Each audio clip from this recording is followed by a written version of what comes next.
un poco de todo, metieron todo en una licuadora y dijeron ¿qué sale? Bueno, Cumbres Borrascosas 2026. Buenos días a todos, yo soy Leslie y bienvenidos una vez más a mi canal. Salió por fin la nueva versión de Cumbres Borrascosas, de las tantísimas que hay. Y esta creo que es una de las películas más controversiales de las que se vienen hablando en los últimos años, al menos de lo que recuerdo con Poor Things o incluso con Saltburn, que es una película de la misma directora. Obviamente que es un libro clásico muy amado por todo el mundo, absolutamente espectacular, que ya se reinterpretó un montón de veces.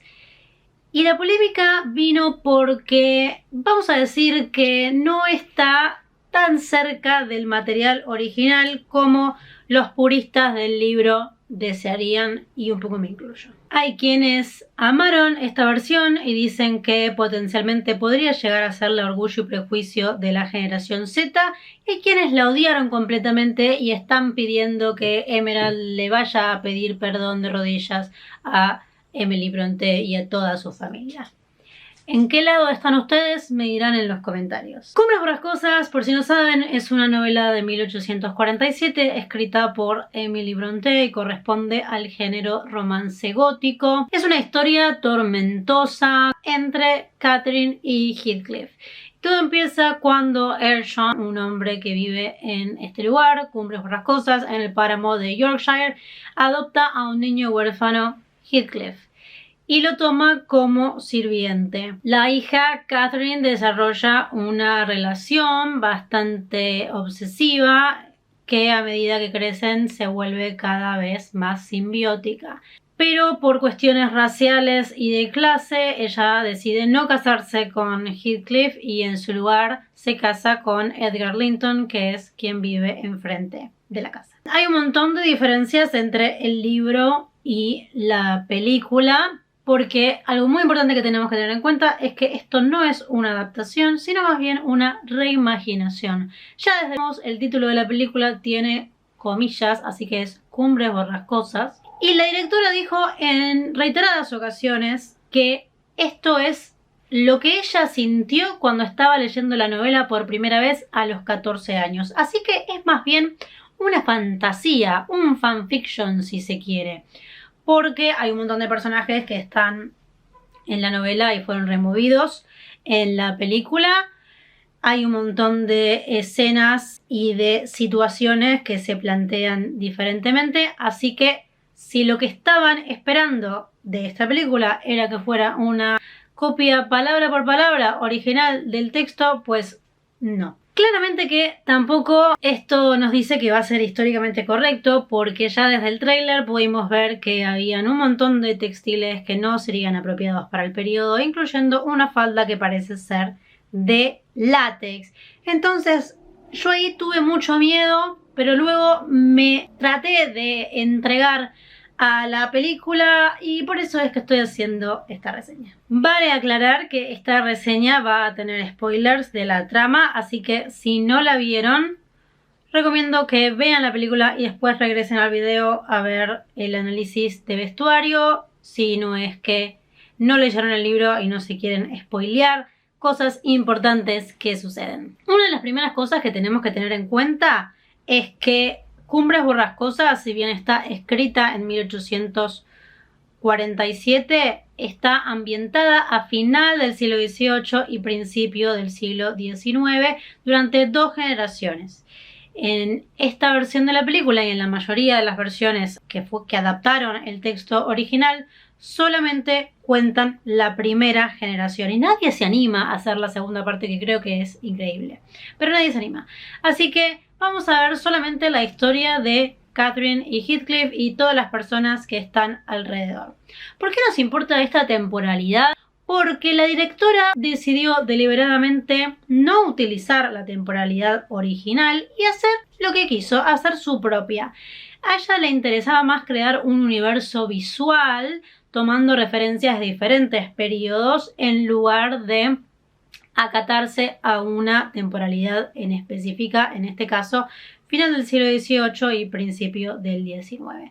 Lo que nos da como resultado una estética bastante ecléctica, bastante heterogénea, pero que sí responden de alguna manera, algunas cosas en mi opinión no, pero en su mayoría responden a este universo estético, creación visual que intentaron mostrar en la película. Un poco de todo, metieron todo en una licuadora y dijeron ¿qué sale? Bueno, Cumbre Borrascosas 2026. El vestuario estuvo a cargo de Jacqueline Durán, que es una vestuarista muy conocida, y cuando yo me enteré que ella iba a estar a cargo de esta obra, un poco me emocioné porque tiene vestuarios bastante fantásticos. Ella hizo Barbie, que para mí es absolutamente excelente en todos los aspectos, pero el vestuario es increíble.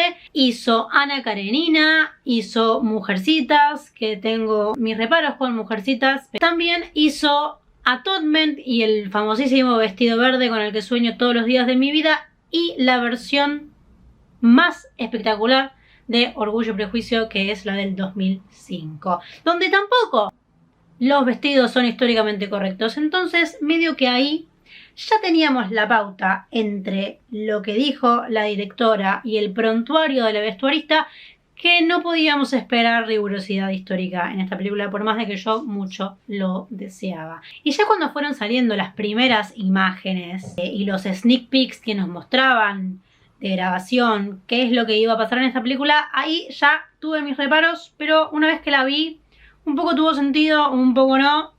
Hablemos sobre eso. Este es el vestuario de Cumbres Borrascosas 2026.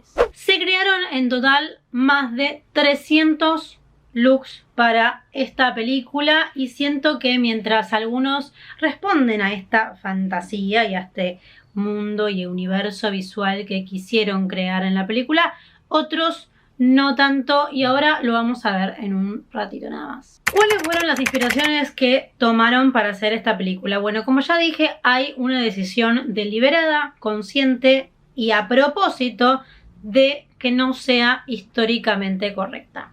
Ellas dijeron en varias entrevistas que en el mood board había diferentes referencias, desde la época Tudor hasta películas del cine clásico de Hollywood como Lo que el viento se llevó.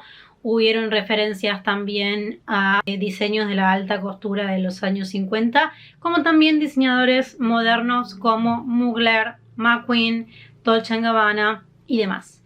De hecho, toda la joyería que utilizaron en la película es vintage Chanel, fue prestada por la marca para que la pudieran usar, lo que también ya nos da un indicio de un montón de cosas. Pero antes que nada tenemos que preguntarnos qué es lo que hace que un vestuario sea bueno. ¿Cuál es la función del vestuario? ¿Para qué sirve? El vestuario en una película es una herramienta muy fuerte de comunicación que nos va a ayudar a marcar la atmósfera, el tiempo de la historia, al igual que la personalidad y la evolución de los personajes, usando no solamente siluetas y texturas como la incorporación de joyas o de telas más lujosas cuando un personaje tiene una nueva posición social, sino también a través de la psicología del color y lo que estos nos pueden llegar a transmitir. Los colores también los pueden usar para contrastar o difuminar al personaje con el fondo o con el resto de los personajes, para crear conexiones simbólicas y anclajes visuales que ayuden a contar un conflicto, un desarrollo, una evolución, etc.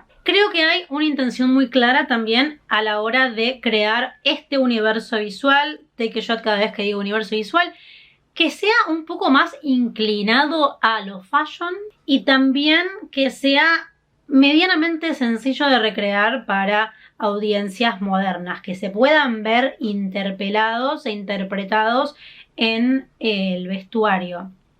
Esto sobre todo lo vemos no solamente en los vestidos que Catherine usa, sino también en el vestuario y en el maquillaje, sobre todo en dos maquillajes en particular, uno que tiene como un delineado y una estrella en una de las comisuras del ojo que me pareció bastante extraño, pero pensándolo dije, bueno, capaz quieren que la gente lo recree para Halloween o que haya videos recreando el maquillaje de Catherine, no lo sé. Y el otro es el que ella tiene piedritas de strass como pecas pegadas a la cara. Lo mismo pasa con el peinado. Esta trenza que ella usa con lazos atravesados en la trenza es bastante instagrameable. Creo que lo hicieron para que la gente lo recree y aparezca en tutoriales diciendo recreemos el personaje de Catherine en Cumbres Borrascosas, o para que las chicas en Halloween se hagan ese peinado y usen este tipo de corset con una blusita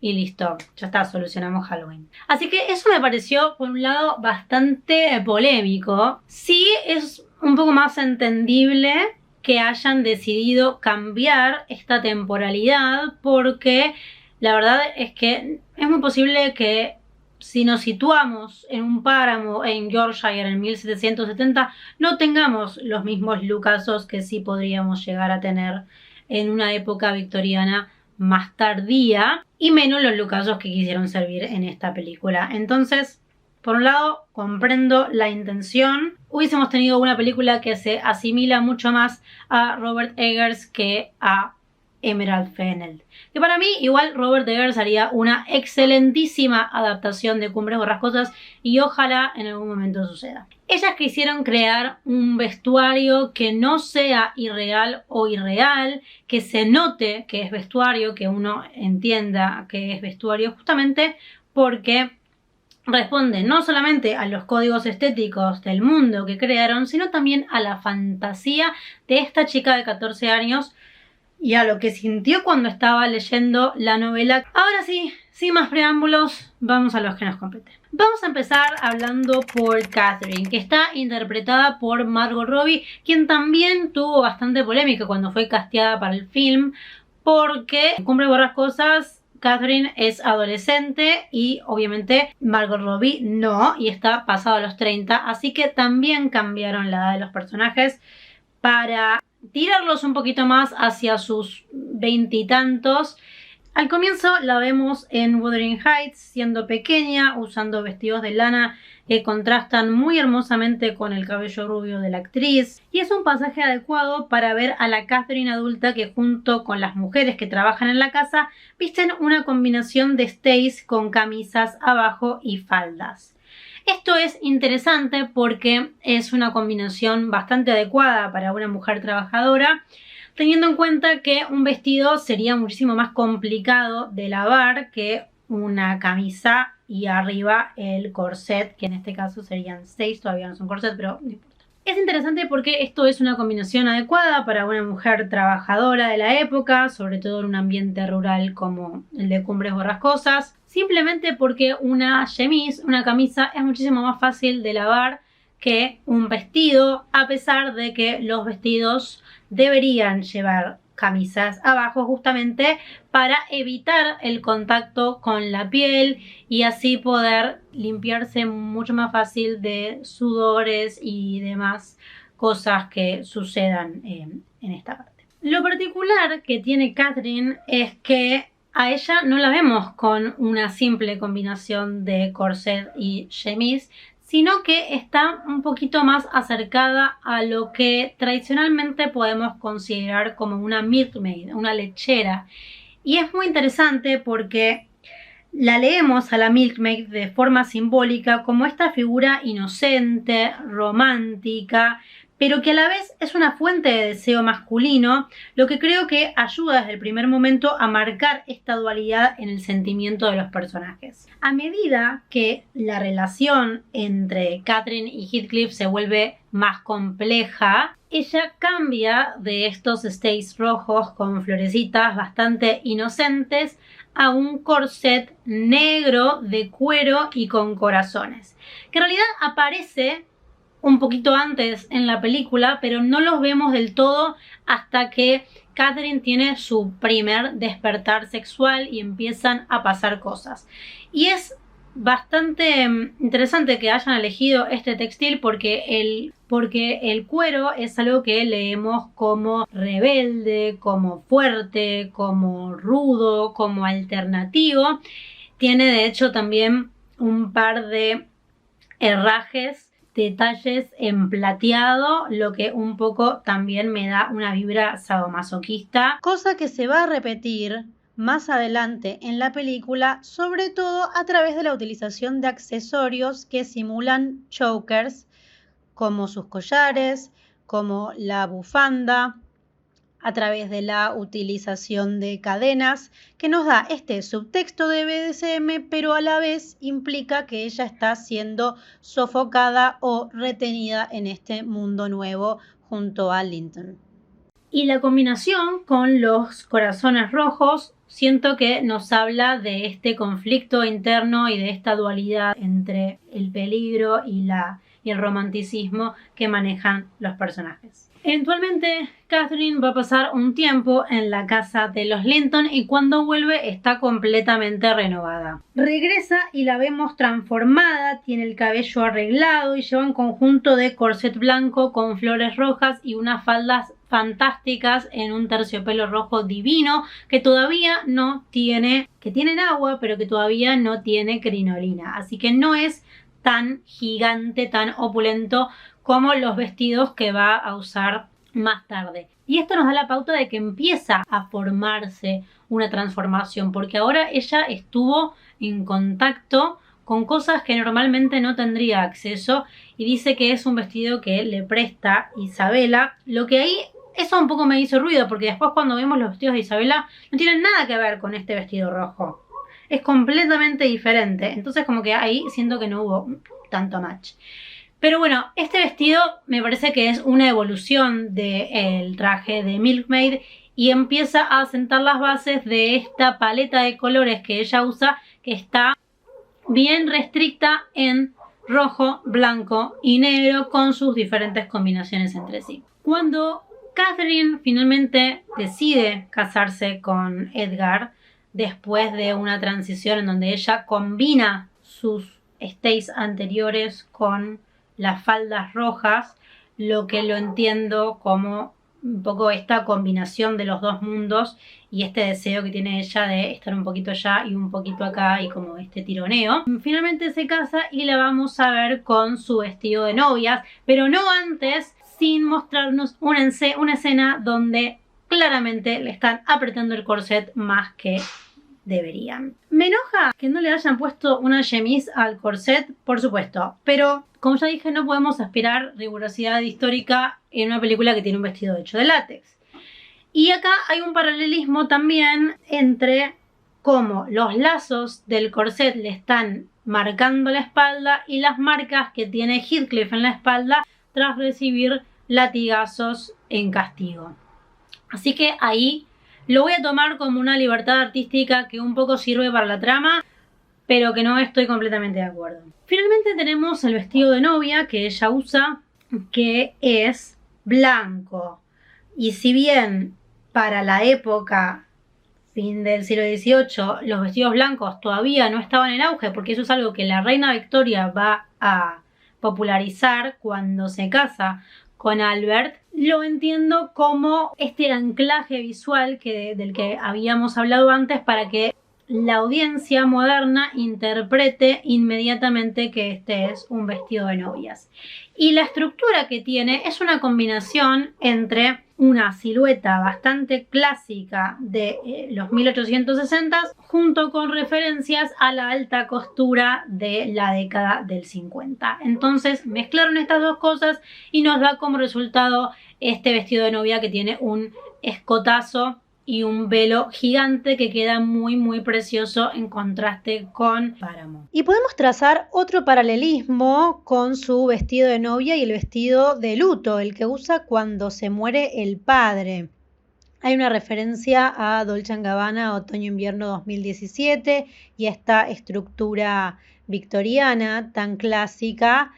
Pero lo interesante acá es que él le levanta el velo de luto como si fuera el velo de novia. Luego que sucede la boda, tenemos lo que para mí es el outfit más controversial de toda la película y el que menos me gustó, y es el vestido de bodas que usa ella, el de la noche de bodas, mejor dicho, que es como una suerte de vestido de gasa cristal celofán que no me gusta nada. Es strapless, tiene un moño gigante en la cintura y yo entiendo acá el simbolismo que ella se está transformando en un objeto y envolviéndose como regalo literalmente con moño y todo hacia su nuevo marido en la noche de bodas, y de hecho varias de las inspiraciones y de las referencias que usaron incluyen esta imagen de una chica pin-up de los años 50 que está literalmente envuelta en celofán con un moño,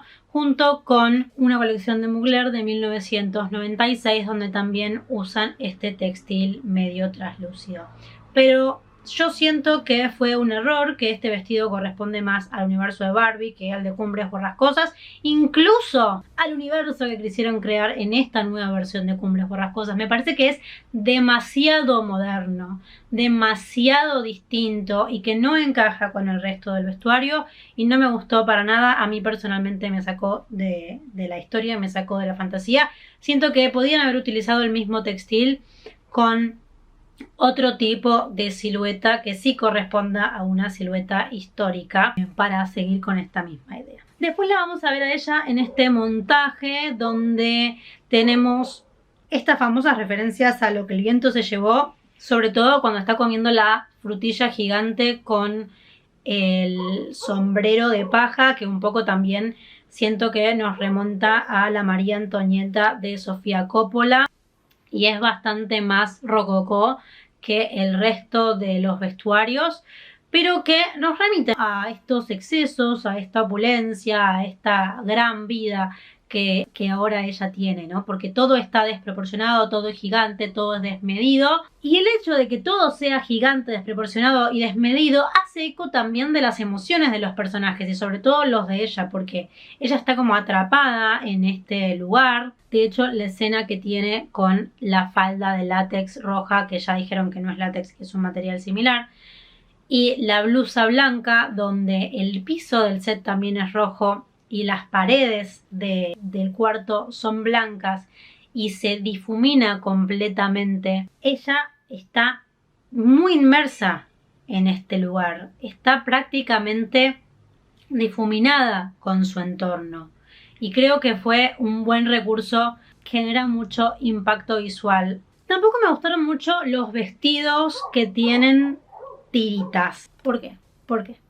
¿Por qué? Me parece que la utilización de corsetería moderna que responde más a algo que yo me podría llegar a comprar por Amazon o incluso en Avellaneda que a cualquier cosa que una mujer se podría poner en 1860, no me gusta para nada. Hay un montón de otros vestidos que utilizaron donde la silueta es histórica y el textil es moderno y esta dualidad me resulta mucho más interesante que la combinación de los corsets medio bustier modernos con mangas gigantes translúcidas y tirantitos de topsito para salir a bailar. No, la verdad es que no me gustó nada, me sacó muchísimo de la fantasía y siento que tampoco mucho tiene que ver a la época ni al universo visual que quisieron crear, más responde a lo que les decía al principio de esta intención de crear looks que fueran fácilmente replicables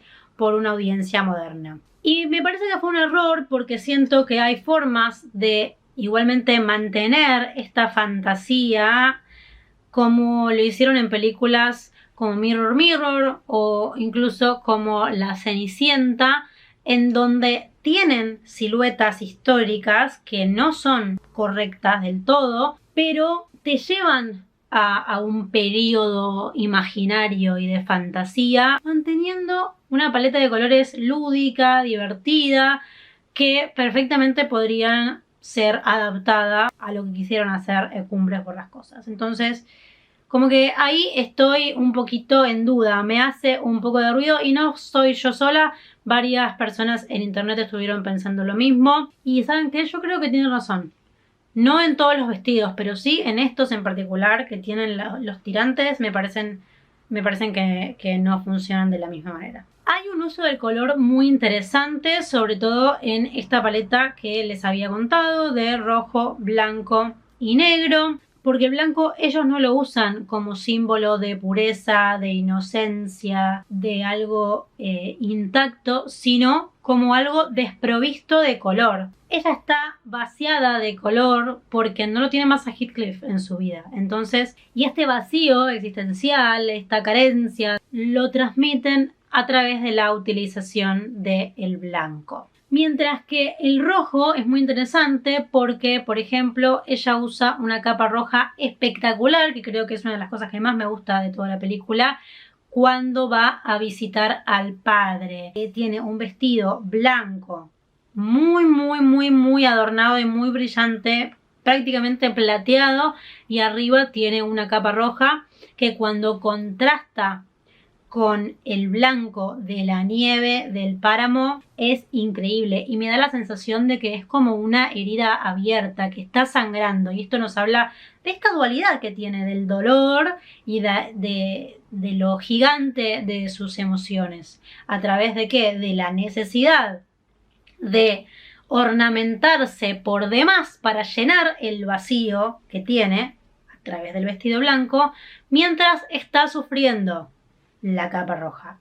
Eso sí me pareció cine. Y por último, quiero hablar de dos vestidos que son un poco antagónicos entre sí, pero que me llamaron mucho la atención. Y uno es el vestido que ella usa cuando se entera que su padre se murió, que es este vestido blanco medio plateado prácticamente, que viene acompañada de una capa blanca, pero primero no tiene crinolina, tiene unas enaguas bastante más recatadas que el resto de los vestidos que viene usando antes, y es, si bien tiene un corset también más bajo inclusive que los otros, es más liviano, se lo siente como más etéreo, y creo que acá es una buena herramienta que utilizaron para evocar este sentimiento de fragilidad, de vulnerabilidad, de distancia, inclusive. El blanco de nuevo como la ausencia de color en lugar de inocencia, que nos muestra su fragilidad, su delicadeza, su desprotección, y que aparte cuando ella se encuentra bajo la lluvia caminando y queriendo como entender qué es lo que le estaba pasando, el vestido se le pega a la piel, y el hecho de que no le hayan puesto crinolina, que aparte es más fácil para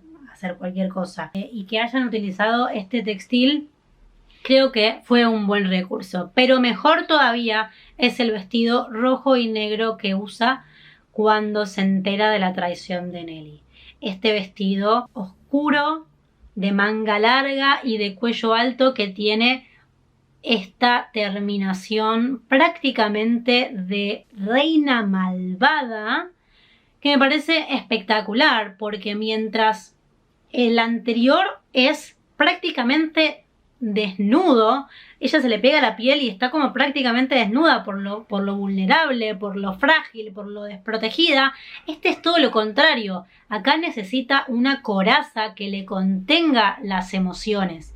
Entonces tenemos lo restrictivo no solamente de la forma del vestido cerrado hasta acá con manga larga, sino también el uso del color, que me parece excelente porque es severo y autoritario, que lo que necesita para encarar a Nelly, pero también nos habla de algo que es doloroso, incluso peligroso, a través del rojo. Y este vestido me pareció espectacular y no vi a mucha gente hablando sobre eso, y creo que es uno de los mejores de la película. Después tenemos al personaje de Heathcliff, interpretado nada más y nada menos que por Jacob Elordi. Y cuando les digo que hubo un suspiro y aplauso generalizado cuando aparece transformado de caballero con sus patillas perfectas y su cravat, se sintieron cosas en el cine, se sintieron muchas cosas, y un poco que le perdonamos todo lo demás porque fue fuerte, fue fuerte. Lo interesante del personaje de Heathcliff es que está vestido como normalmente veríamos a un héroe byroniano de esta época, ¿no? No solamente con el cravat es esta corbata moño que se va a usar muchísimo durante el siglo XVIII y XIX, sobre todo al cambio del siglo XVIII y comienzo del siglo XIX, es lo que podríamos pensar de un varón de Jane Austen. Atormentado, es oscuro, pero a la vez es carismático y esconde este pasado que uno quiere cambiarlo. Por eso es que hay tanta atracción. Y esto en el cine y en la televisión, a través de novelas como la de Jane Austen, fue marcado con un estilo en particular, y es el de la camisa bastante amplia que vuela al viento y que nos transmite directamente a ese héroe romántico, junto con el chaleco de una paleta oscura que corresponde justamente a este cambio de siglo y a lo que conocemos como la gran renuncia masculina, que tiene que ver con la idea de que los hombres ahora tienen responsabilidades más importantes como ocuparse del Estado y por lo tanto no pueden vestirse como se vestía un Luis en la corte francesa. Pasan de ser pavos reales a ser pingüinos y por eso los vemos vestidos de negro o de colores tierra, que se adaptan mucho más a este arquetipo del caballero inglés. Y me parece que fue una muy buena elección, no solamente porque le queda espectacular, sino porque juega muy bien con el personaje de Edgar y lo que él decide ponerse, que es mucho más estrambótico, más opulento, porque Edgar en esta película está explicado como un industrial que hizo toda su fortuna en base a los textiles, lo que también tiene sentido cuando vemos no solamente los textiles que usa él, sino los que usa también Catherine, que Edgar viene a traer lo nuevo, lo novedoso, el futuro de las telas, si se quiere, ¿no? Cosas que alguien normalmente capaz no tendría acceso, ellos lo tienen acceso porque, bueno, la fabrican. Jacob también tiene puesto una argollita en su oreja de oro, que es interesante porque otra de las grandes controversias que tuvo el cast de esta película cuando eligieron a Jacob es que en la novela original Heathcliff está descrito como una persona racializada, una persona de color, pero tenemos que tener en cuenta que es una persona racializada desde el punto de vista de un británico del siglo XIX. Entonces hay un montón de interpretaciones que se pueden hacer acá y yo siento que tanto el diente de oro como la argollita, el aro, se lo pusieron para inclinarse un poco más a la idea de que Heathcliff podría llegar a ser romaní. No lo sé, saquen sus propias conclusiones. Y por último tenemos al personaje de Nelly y al personaje de Isabella. Isabella, que es la pupila, la protegida de Edgar y que vive con él en la granja, viste estos vestidos más históricamente victorianos, en una paleta de colores pastel que nos habla de su inocencia, de su infantilidad, de su juventud, y que están ampliamente decorados con encajes, con monios, con lazos y tienen absolutamente de todo, tanto a casi llegar al punto de que son feos y que hablan muy bien del personaje. Me gustaron bastante los vestidos que le pusieron a Isabella y sobre todo los headdress que también le pusieron a Isabella y que tienen sentido cuando ella dice que tiene un cuarto que está dedicado solamente a sus lazos. Yo quisiera también tener un cuarto que sea solamente dedicado a mis lazos, no les voy a mentir. Por último, el personaje de Nelly, que está exquisitamente interpretado, es una mujer más severa, más austera, más rígida. Y esto está perfectamente demostrado a través de los vestidos que usa, que son en una paleta de colores más oscura, pero también más cerrados, más restrictivos y que van perfectamente con su tipo de personalidad. Así que, en conclusión, creo que a nivel ejecución del vestuario, o sea, a nivel artesanía, es una cosa fantástica. Más videos y fotos salen, más detalles podemos apreciar. Incluso hay un detalle muy bonito que no tengo la foto, pero una de las mucamas que le lleva la comida a Catherine cuando está medio agonizando en la cama tiene unas manos victorianas bordadas en el delantal y me pareció un detalle que normalmente se pasaría de alto y es muy bonito porque es algo correcto de la época que se utilizaba bastante y que también tiene su propia simbología. Ahora, a nivel cómo el vestuario funciona para la trama y para contar la historia, estoy muy en un 50 y 50. hay un problema que no es actual, pero que tiene que ver con cómo las audiencias modernas reciben un contexto histórico y cómo a lo largo de los años esas siluetas se fueron adaptando más a códigos estéticos actuales, justamente para no repeler a esas audiencias modernas y atraerlas y que se sientan interpeladas y representadas por el vestuario, en lugar de un vestuario correcto como debería ser en la época que quieran representar, que muchas veces sería chocante justamente porque no es lo que estamos acostumbrados en el presente. Entonces, después de haber visto la película 2 veces, siento que hay cosas que están muy bien resueltas y que tienen mucho sentido, y hay cosas que no están bien resueltas y no tienen para nada de sentido. Ustedes me dirán qué es lo que opinan. Bueno, nota de la editora mientras estoy terminando de editar esto. Es obvio que desde el vamos hay una intención de jugar con estos anacronismos, no solamente desde el vestuario, sino también desde el diseño de set, desde la utilización de la música compuesta por Charlie. Entonces, claramente no podemos esperar algo que maneje rigor histórico de ninguna manera, y tampoco me parece mal. Como que por algo tenemos Orgullo, Prejuicio y Zombies. La literatura clásica siempre se va a reinterpretar de un montón de maneras, un poco también para eso está. Esta es una versión bastante libre, pero me parece que está bueno que se haga porque eventualmente termina acercando a la gente a la literatura y a la obra original, que está buenísimo. Y además porque nos abre otro tipo de discusiones y debates y muestra en realidad lo vigente que son estos textos, porque cuántos años pasaron y se siguen discutiendo, se siguen trayendo a la mesa, y por eso son tan fantásticos. Creo que, como ya dije, algunas cosas del vestuario no me terminan de cerrar, pero en general el uso del color me parece precioso. Todo lo que ya dije del blanco, no sé si me explayé tanto con el rojo, pero la pasión, la sangre, la violencia, el peligro, esta tensión que siempre está ocurriendo y lo tóxico de todo, creo que está muy bien interpretada en el rojo. Y no sé, hay mucho para decir. Creo que debería verla un par de veces más, pero por lo pronto, acá llegamos. Cuéntenme qué les pareció. Esta es mi interpretación. Seguramente hayan un montón de otras más y seguiremos discutiendo, porque para eso están las películas y para eso está el cine. De todas formas, me parece que es una película que va a obtener muchísimas nominaciones y por qué no ganar algún que otro premio, seguramente en lo que sea diseño de set, arte y vestuario.